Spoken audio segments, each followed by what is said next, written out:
Hi, employers and the person who is responsible for your company's LMIA. My name is Lisa, and I am the RCIC from No Problem Consulting.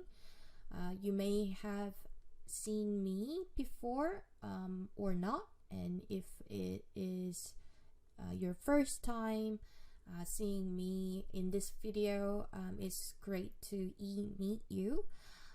I am making this video to give you a instruction and also the reason for us needing to have your job bank account info. So basically, whether or not you had applied your LMIA previously, starting April 23rd, Service Canada is implementing this new online portal application site mandatory. So now we will no longer be able to submit your application manually. That being said, we must have both the employer contact and third-party rep must have a job bank user account to submit on LMIA online application. So I really need you to understand that this is not us trying to make your life difficult in terms of going through LMIA processing. It's just another brand new regulation and system change that Service Canada is forcing employers to do.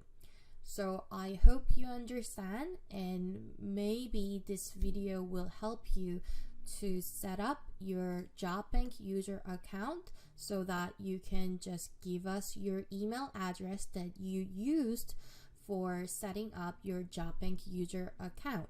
So as each individual, when you go to the job bank, when you click on the sign in button on top, you just need to click on the employer. And in this section, you can sign up for your job bank account. One thing you need to make sure is you cannot create 2 or 3 job bank account, because your job bank account is completely associated with your SIN number. So with one SIN number, you can create one job bank account. Okay? So in this site, you just need to make sure you know all these 3. Some of you might ask me, why don't I create your job bank account? Because it's illegal for me to know your SIN number. Because a SIN number, you shouldn't be disclosing it to anybody else. So that is the reason why I cannot create this job bank user account on behalf of you. It has to be you that is going to create this account for yourself. So when you go on to the job bank site like this, just create your sign up process, and you just need to click on proceed, and just going through, I agree, and then you just have to put your email address on here. Your email address has to be something that you did not use in the past, or the email address that has not been registered with the job bank.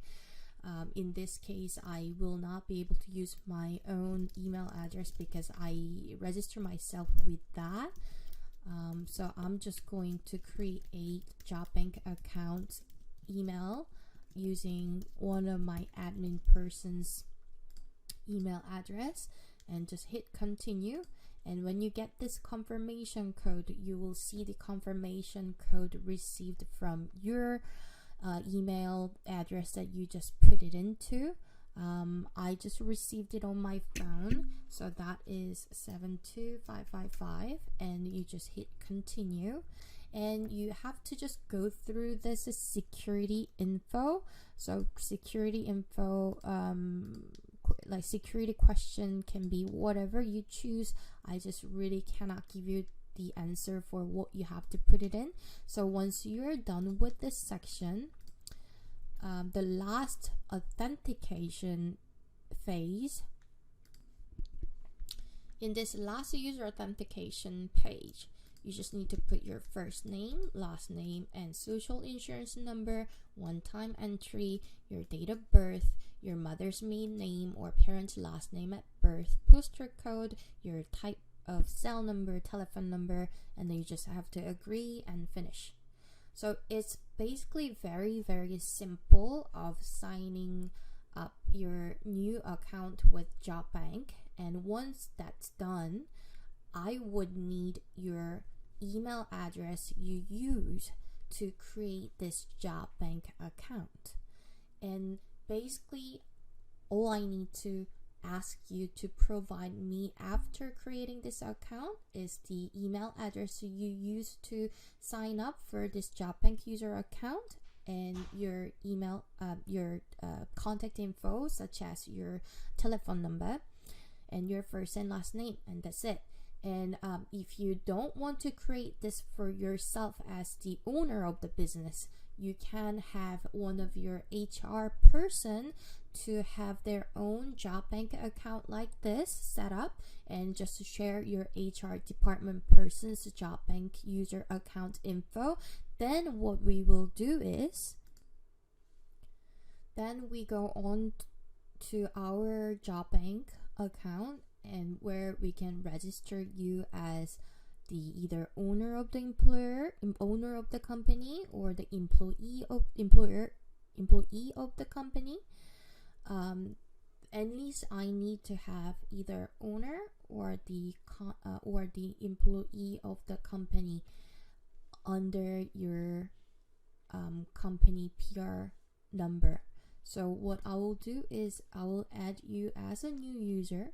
I just need to be able to look up your email address on here, and if you did manage to get your JobBank account create successfully, this should be pop up here by using the same email address that you used to create your JobBank account. So this is unfortunately something that I cannot help you with. So in order for us to submit your application from now on, this is a mandatory step. So if you have any question or concern creating this JobBank account, then you're more than welcome to reach out to us so that I can help you as much as I can. But it should be very straightforward, and hopefully once you do that, you don't have to do it ever again. And it's always better for you to have your own JobBank account as the primary owner of your own company. So you might think that this is very tedious and unnecessary step, but this will be a necessary step from now on. As of we're speaking on April 23rd, this is a mandatory step that you have to follow. So thank you for your understanding, and also thank you for your cooperation in advance. Bye.